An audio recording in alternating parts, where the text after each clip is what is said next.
herkese merhaba. Ben Büşra. Kanalıma hoş geldiniz arkadaşlar. Bugün Madrid'in göbeğinde futbol efsanelerinin Real Madrid'in evindeyiz. Bernabéu stadının turunu yapacağız bugün sizlerle. Ben çok heyecanlıyım. Biz burayı daha önce gezmiştik. 1,5 yıl oluyor sanırım. Ama biz gezerken burası yenilenme aşamasındaydı. O yüzden tur yaptığımız müze kısmı ve stadyumun içerisi eski halindeydi.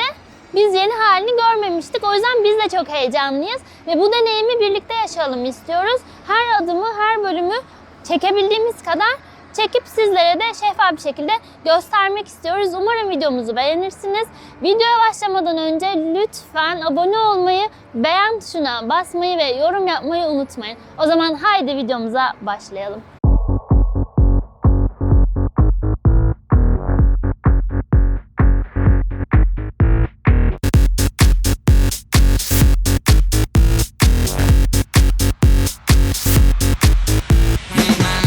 Arkadaşlar şimdi güvenliklerden geçtik, çekemedim çünkü tüm makineleri X-ray cihazından geçirdik. Şimdi girdik içeriye ve yukarıya çıkacağız. Güvenlikten geçerken benim mikrofonumun mıknatısı makineye yapıştı ve bir 5 dakika orada onu aradık ama bulamadık.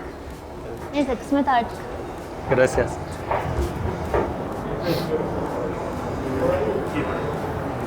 Hola. Hola.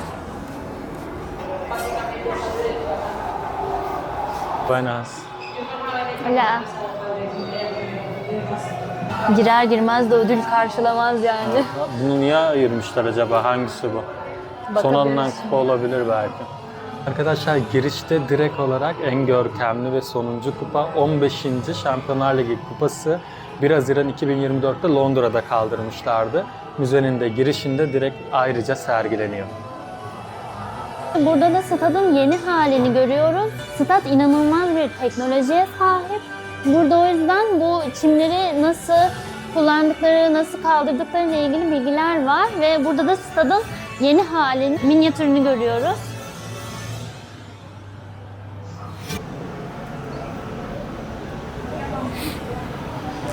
Şimdi asıl yere geldik. Real Madrid'in tarihi tüm izlerini burada tek tek görüyor olacağız.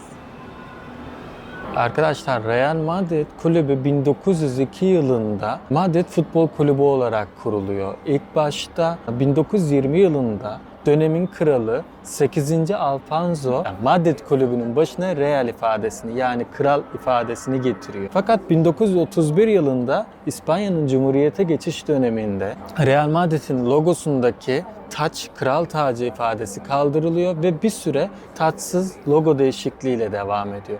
Fakat yanılmıyorsam 1940'lı yıllarda tekrar kraliyet taç logosu Real Madrid'in logosuna ekleniyor ve günümüzde de hala taç amblemiyle beraber logo devam ediyor. Bernabéu'nun stad adı nereden geliyor? 1943 yılında Santiago Bernabéu Real Madrid'e başkan olarak atanıyor. 35 yıl Real Madrid'i yönetiyor başkan olarak. Aslında günümüzde Real Madrid'in dünyanın en önemli, en büyük kulübü olmasının bütün yapı taşını kuran başkan. O yüzden de çok önemli. Stada da ismi verilmiş. Aslında bu stadın bulunduğu yerde ilk adı Chamartín, Nuevo Chamartín, Yeni Chamartín, sonra efsanevi başkanın adını alıyor ve günümüzde de Bernabéu stadı olarak devam ediyor.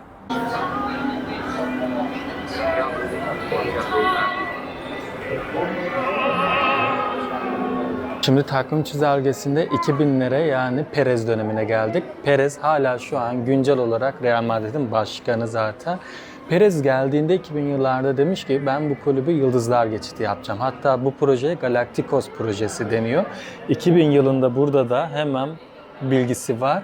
İlk Luis Figo'nun 2001 yılında Real Madrid kadrosuna katılması, sonrasında Zidane'lar, David Beckham'lar gelerek, Ronaldo'lar gelerek bu kulübün ilk aşamasındaki projesini tamamlıyor Perez. İkinci Galacticos projesi de Kaka, Ronaldo, Benzema, Cristiano Ronaldo, Benzema ile devam ediyor.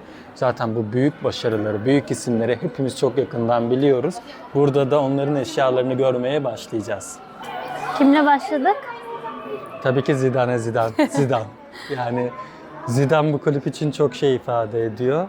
Çünkü hem oyuncu olarak tarihe geçmiş hem de sonrasında teknik adam olarak tarihe geçmiş bir isim. O yüzden Real Madrid için ayrı bir özelliği, ayrı bir önemi var. 2002 yılında kullandığı kramponu görüyoruz burada. 9 yılına özellikle dikkat etmenizi istiyorum. Bahsettiğim 2. Galacticos projesinin başlangıcı. Kaka, Cristiano Ronaldo ve Karim Benzema bu sene katılıyor. Cristiano Ronaldo yanlış hatırlamıyorsam 92-94 milyon euroya geliyor. Yani günümüzün 130 milyon eurosu yapıyor. O döneminde en yüksek transferi. Arkadaşlar bu kısımda sadece La Liga kupaları, La Liga şampiyonluklarının kupaları var. Şu an günümüzden geçmişe geliyorum. Kurulduğundan beri Real Madrid hep La Liga'da, yani İspanya'nın 1. liginde oynadı. Bu yüzden 1900'lü yılların başından 2024'ün de şampiyonu Real Madrid La Liga. Bütün kupalar burada ayrıca sergileniyor. Tam 36 kupa almış, La Liga şampiyonluğu yaşamış bir kulüpten bahsediyoruz. O kadar çok ki. Hemen önümde Real Madrid'in üyelerinin, yani eski üyelerinin belgeleri var. O belgeler de çok enteresan. Hemen ekrana geliyor. Çok güzel. Bak, kuponlar var. Kuponda April, Mayo, Junio. Ayrı ayrı kuponlar var. Aslında ilk kurulduğunda bir kişi tarafından kuruluyor tabii ki. Juan Padros tarafından kuruluyor. Fakat birçok üyeyle beraber, aslında bir kişiye ait değil, tüm üyelerine ait bir kulüp. O yüzden o karneler çok enteresan da çok güzel gözüküyor. Bu kısımda da İspanya Kupası ve Süper Kupaları, İspanya Süper Kupalarını ayrıca sergiledikleri alan. Burada da tabii ki rekor Real Madrid'de 20 tane İspanya Kupası, 13 tane Süper Kupa burada sergileniyor. Sanırım bu en son aldıkları. Bu da 2024 Süper Kupası. Real Madrid, Barcelona, Osasuna ve Atletico Madrid'in oynadığı, finalde de Real Madrid'in galip geldiği Süper Kupa. Şimdi de Ballon d'Or'ların önündeyiz arkadaşlar. Hepsi çok güzel ama ortada Di Stefano'nun Ballon d'Or'u var. O çok daha görkemli görünüyor.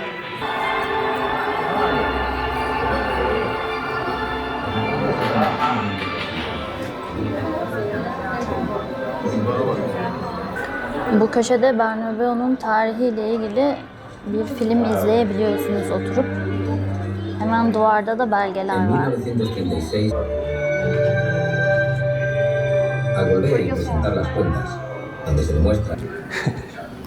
Şimdi arkadaşlar David Alaba'nın meşhur koltuğunda, sandalyesindeyim.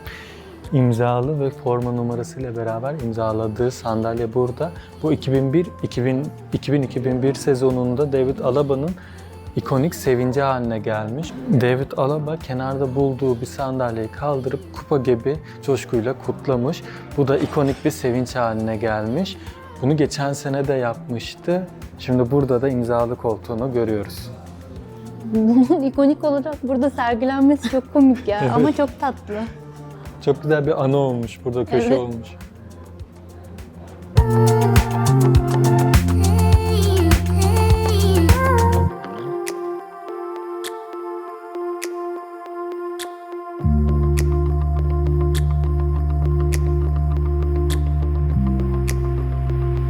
Real Madrid kutlamaları Madrid'in göbeğinde bulunan Cibeles Meydanı'nda yapılıyor.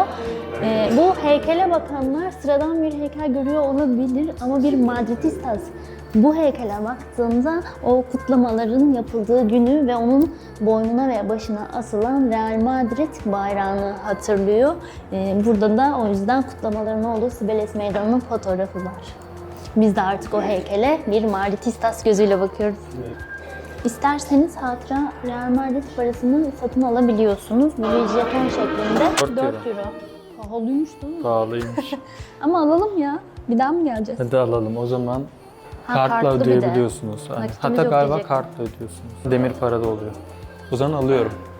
Bence 1 euro falan olmalıydı ya. Evet.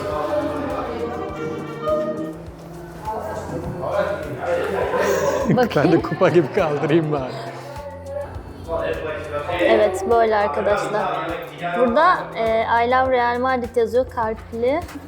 logosu var. Gerçek altın mı acaba ya? Tabii Gerdo. Şeye benzettim ben, şöyle kenarından açılıp çikolata çıkıyor Evet, ya ona içinden. çok benziyor kalınlığı. Ala Madrid. Ala Madrid. Stada mı gidiyoruz? Evet, tepkini alayım mı? Ali geçenlerde burada maç izledi, o yüzden stadı biliyor ama ben ilk defa geliyorum. Çok heyecanlıyım. Şimdi stat bölümüne geçiyoruz. Umarım çalışma yoktur ya da çimler kaldırılmamıştır. Aa, orası değilmiş. Neyse gel. Panoramik diyordu, neyse. Buradan tura devam ediyoruz şimdi. Zaten yol bizi direkt yukarıya çıkartıyor. Bu arada stat çok yüksek olduğu için Çok heyecanlıyım. çok merdiven çıkıyoruz, inanılmaz yukarıda. Evet, stada girdiğimizden beri herhalde kaç kat çıktık? 6-7 kat çıkmışızdır. Evet. Daha geziyoruz galiba. Stada gelemedik. Müze devam mı ediyor? Stada mı çıkacağız anlamadım ama. Ha yok, burada müze devam ediyor. Bir sürü ekranın olduğu bir koridor bizi karşıladı. Antrenman sahalarını vesaire görüyoruz burada. Ama çok güzel hissettiriyor ve içindeymiş gibi değil mi? Evet. Devasa ekranlar var.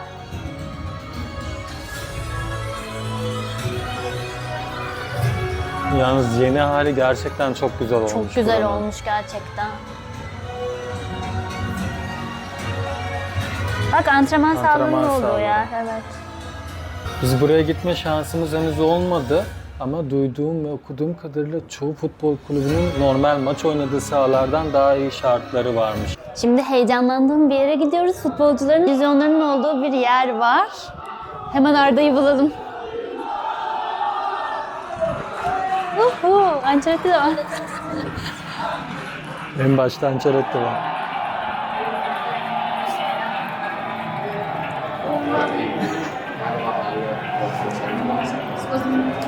Arda nerede? Arda'yı bulalım.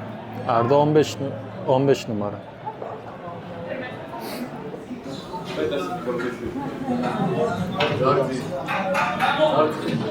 Ay çok güzeller ya. Yanlarında gibi. Çok iyi ya. Çok iyi yapmışlar ya.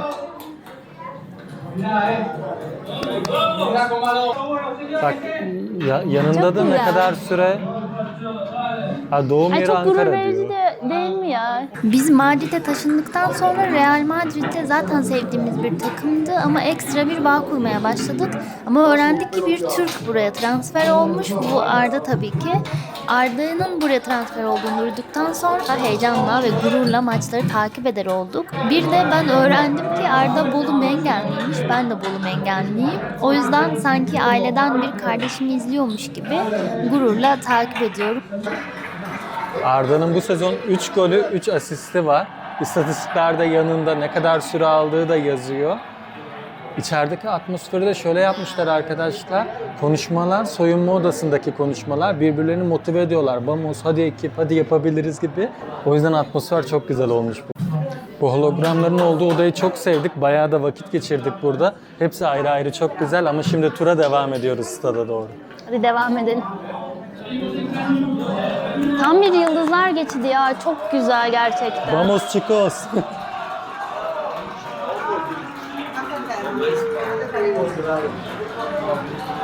Tabii ki gene bir sürü kupanın olduğu ayrı bir alana. Arkadaşlar Real Madrid tarihi boyunca toplam 15 kere Şampiyonlar Ligi şampiyonu oldu. Burada 1956 yılında yani birinci şampiyonluğunda son şampiyon 14. şampiyonluğuna kadar vitrinler var ve her final maçının skoru, o maça ait biletler, formalar, ayakkabılar burada ayrı ayrı sergileniyor. Çok güzel bir alan yapmışlar buraya. Bu eski toplar çok eğlenceli ya.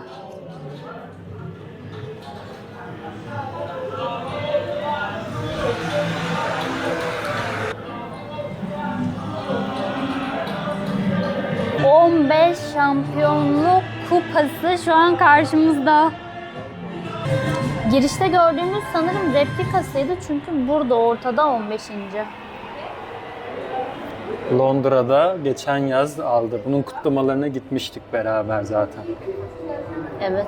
Hatta onun videosu O da var. videomuzu izlemeyenler de Real Madrid'in şampiyonluğunu kutladık videomuzu hemen izleyebilirler. Yeni müze gerçekten çok güzel olmuş. Umarım videomuzu beğeniyorsunuzdur.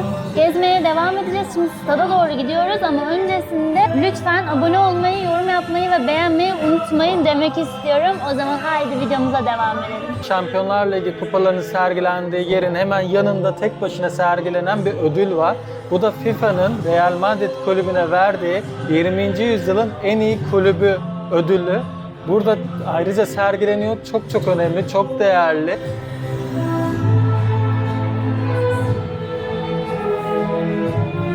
Biraz önce gezerken 14 Şampiyonlar Ligi final maçının eşyalarını görmüştük. 15. neden yok demiştim. Buraya ayrı bir kısım yapmışlar. Geçen sene Londra finalinde Borussia Dortmund'u 2-0 yenerek şampiyonluğunu ilan etmişlerdi. Burada Bellingham'ın, Vinicius'un, Carvalhal'in eşyaları var, yaka kartları var. Güzel bir alan olmuş ayrıca burada. Bir sürü de imza var üstünde.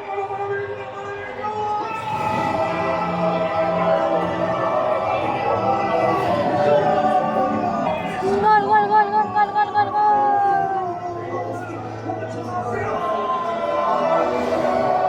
Gol gol gol gol gol gol gol gol gol.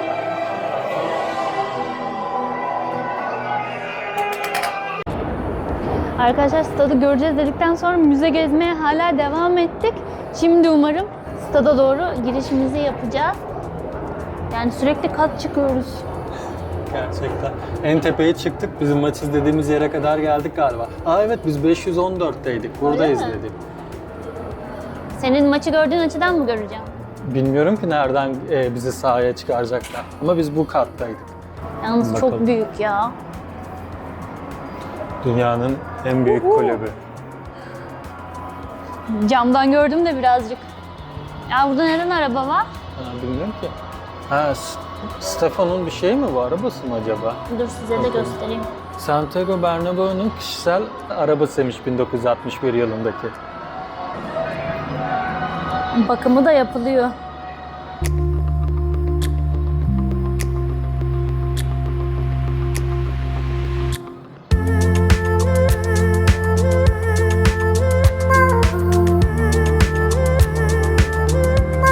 Stadı çok güzel yapmışlar yani. Geldiğimizde biz müze alanı gezmiştik ama bu kadar büyük değildi, bu kadar görkemli sergilenmiyordu. Şu an her şey çok güzel. Şimdi stada bakmak üzereyiz arkadaşlar.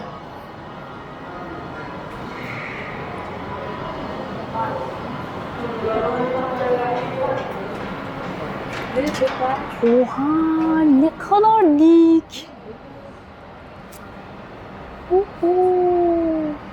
Çimleri kaldırmışlar galiba. Çimler kalkmış gene. Evet. Şansımıza çimler yok. Ama yeşil en azından. İniyorum. Çok dik gerçekten. Çok Yani dik. şu an görürseniz anlayacaksınız.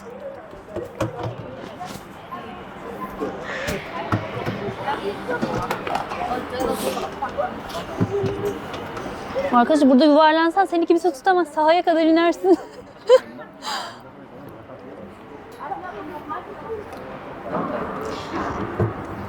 Yalnız ben hep maça gitmek istemiyordum. Çünkü diyordum ki bende astigmat var. Uzağı göremem diyordum. Öyle değilmiş arkadaşlar. Her karesini görebiliyorsunuz. Bu nasıl bir açıdır? Rahat mı orası? Köşeyi Vallahi kaptı. iyiymiş ha. Ali görünüyormuş ya. Şimdi o tarafı da çevireceğim kamerayı. Büşra'nın baktığı açıyı hep beraber görelim şimdi. Ya şu an kamerada gördüğümle gözümün gördüğü hiç alakası yok arkadaşlar. Size gösteriyorum. Ama yani buraya gelip görmeniz lazım. Kamerada küçükmüş gibi görünüyor. Evet. Devasa bir yer ve çok dik. Arkadaşlar şu an bulunduğumuz haliyle stadın çok yeni inşaatı bitti. ve şu an en yeni haliyle size göstermeye çalışıyoruz. Bu aslında Perez'in en büyük hayallerinden biri. Yani şu anki başkanın bu stadın hem kapasitesini hem teknolojisini arttırmak. Stadın eski haline göre en büyük değişiklik tamamen dış cephesini çok modern bir şekilde, aslında uzay mekiğine çok benzetiyorlar. Stadın eski halini koruyup, yani iç halini koruyup dışarıda böyle güzel bir yapı oluşturdular. En önemli noktalarından biri, stadın üstü tamamen kapanıp açılabilen bir tavan haline getirildi. Fakat en teknolojik kısmını da söylemek gerekiyor. Stadın çimleri tamamen katman katman yerin altına alınıyor. Bunun birkaç önemli sebebi var. Oyuncuların sağlığı ve futbolun güzel olması için çim sağlığının, sahadaki çim sağlığının önemi çok yüksek.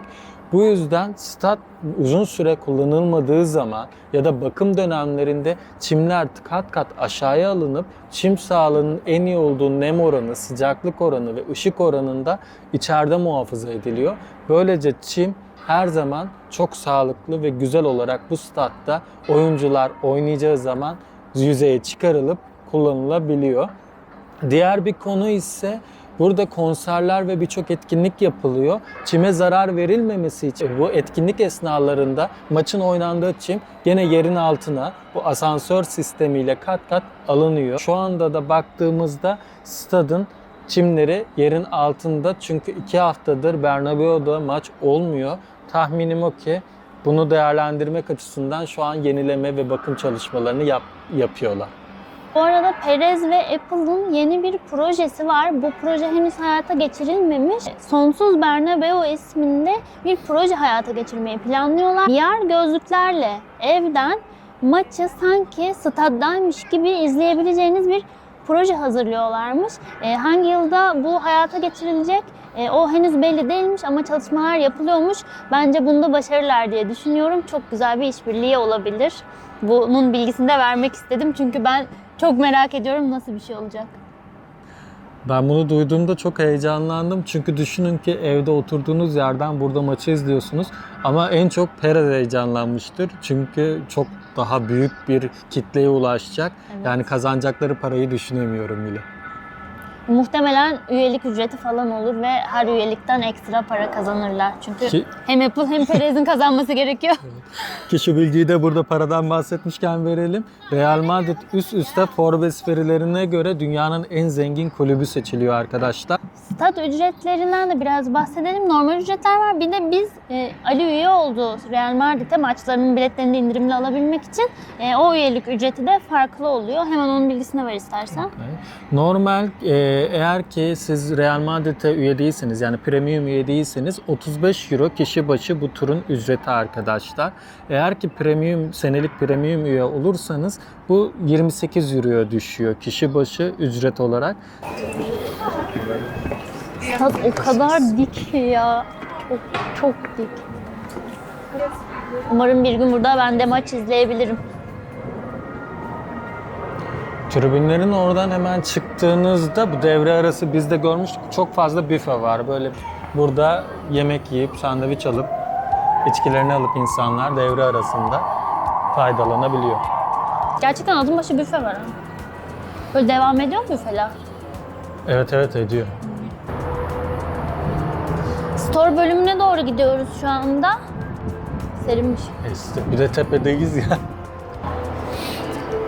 Staddan çıkarken sevdiğiniz oyuncularla birlikte fotoğrafınızın olmasını istiyorsanız burada fotoğraf çektiriyorsunuz, oyuncu seçiyorsunuz ve yanınızda oyuncu varmış gibi fotoğraf çektiriyorsunuz. Sonra mağaza bölümünden bunu satın alabiliyorsunuz. Biz daha önce geldiğimizde çektirmiştik, ücretsiz zannetmiştim ben. Sonra öğrendik ki ücretli. Yani Photoshop internetten de yapabilirsiniz. Bunu çok da çektirmenize gerek var mı bilmiyorum. Böyle mi devam ediyoruz? Evet. Ama çok rahat geziliyor. Zaten tüm okullar sizi gezeceğiniz yere doğru yönlendiriyor. Evet, turu çok güzel yapmışlar ya. Karmaşık Çok değil beğendim. yani, evet. Gerçekten çok beğendim. Stat'tan ayrılmadan önce yürümeye devam ederken, store bölümüne doğru giderken Real Madrid'in basketbol takımının tarihiyle ilgili bir bölüm karşıladı bizi. Burada da basketbolun ödülleri var. Basketbol severler için de burada basketbol oyuncularının olduğu hologramlar var. Gelip burada bu hologramlarla birlikte yine fotoğraf çektirebilirsiniz. Arkadaşlar devam ediyoruz yürümeye. Yürüdükçe ödül karşılıyor bizi. Basketbol ödülleri devam ediyor. Ama tek tek artık çekmeyeceğim bunları. Şimdi kadın futbol tarafına geçiyoruz sanırım. Evet. Gol. Evet, burada da kadın futbolcularının Real Madrid takımının hologramları var. Dünyanın en büyük kulübü olunca. Evet. Real Madrid Femenino. Çıkarken VIP kısımlarının olduğu bir bölümden geçiyoruz. Yani bir sürü VIP alanı var ama burada da bir tane VIP alanı vardı. Buradan hem yemek yiyip kokteylinizi içip hem de izleyebiliyorsunuz ama ben yani ne gerek var VIP olmaya? Camın arkasından izleyeceksem evde de izlerim. VIP'lerin sanırım şurada koltukları var. Evet, tam onu Ama diyecektim. ben burayı niye sevmedim? Çünkü videolarda da görüyorum. Bak görebilirsiniz. Şurada üst katın betonu var ve o açıyı kapatıyor. Bizim biraz önce bulunduğumuz dışarıdaki bölüm çok daha güzel açısı vardı. Ya ama gelip burada kokteylimi yiyeyim, yemeğimi yiyeyim, biraz da böyle bana özel bir bölüm mü olsun diyorsanız güzel yani. Size koridorları da göstermeye çalışıyoruz arkadaşlar. Nasıl oluyormuş da bu arada şekerim düştü yani o kadar büyük ki stat. Koridorları da göstermeye çalışıyoruz. Hala stat'tan çıkmaya çalışıyoruz. Bu arada yanlarda locaların kimin olduğu yazıyor bak. Bunlar loca mı hala? Evet. Aa, enteresan. Sabadell falan vardı. Bankalar var. Şirketler var. Şarkının içeriği. Locanın içini Her görmek. şeyi anlamaya çalıştım. Nasıl? O görüntüden daha farklı çünkü.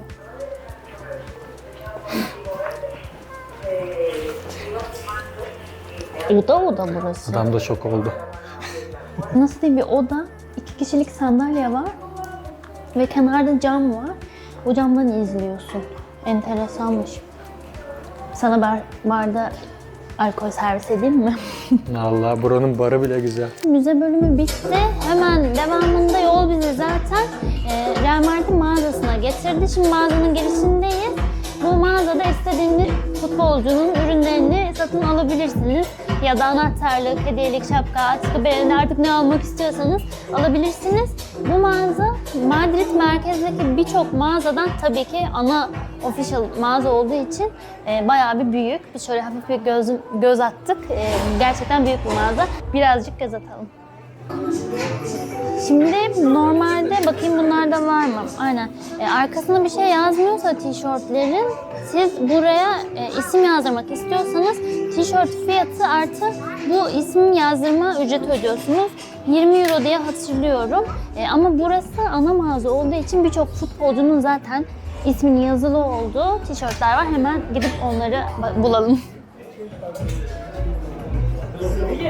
Biz tabii ki Arda'nınkini hemen arayacağız. Bu arada benim merkezde görmediğim de birçok tişört var. Ya bayağıdır gitmediğim için çok güzel tişörtler falan var, aksesuarlar var burada. Ama burası çok büyük. Çok büyük. Diğer mağazalarda video fotoğraf çekmenize izin vermiyorlar, telefonla bile olsa.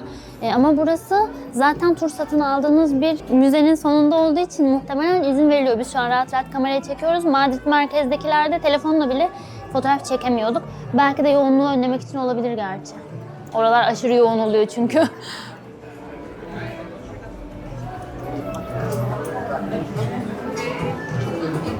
Store bölümünü çok fazla çekemedik arkadaşlar, izin vermiyorlarmış. Oyunlu ejderha burada bu arada. Çok iyi değil mi ya?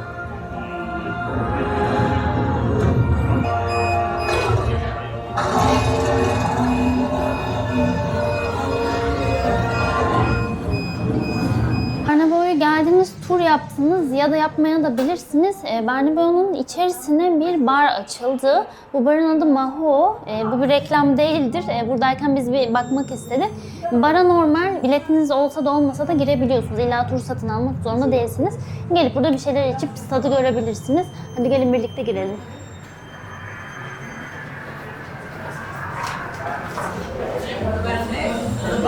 Ne kadar şık. Evet. Maho'nun içerisine girdiğinizde aynı zamanda stadı görüp Hem de bir şeyler yiyip içebiliyorsunuz. Dediğim gibi buraya gelip bir şeyler yiyip içebilirsiniz. İlla tur satın almanız gerekmiyor. Stadı buradan da görebilirsiniz.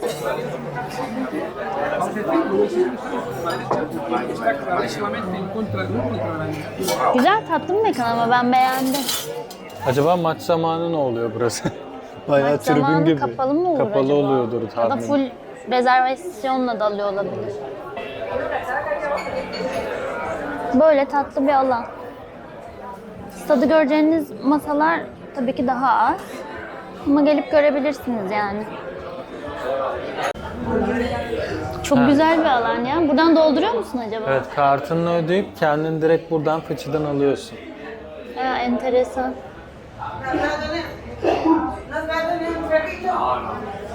Bueno, ya lo doy yo. No se preocupe, ya doy yo. Venga, creo que a 5 minutos de parking.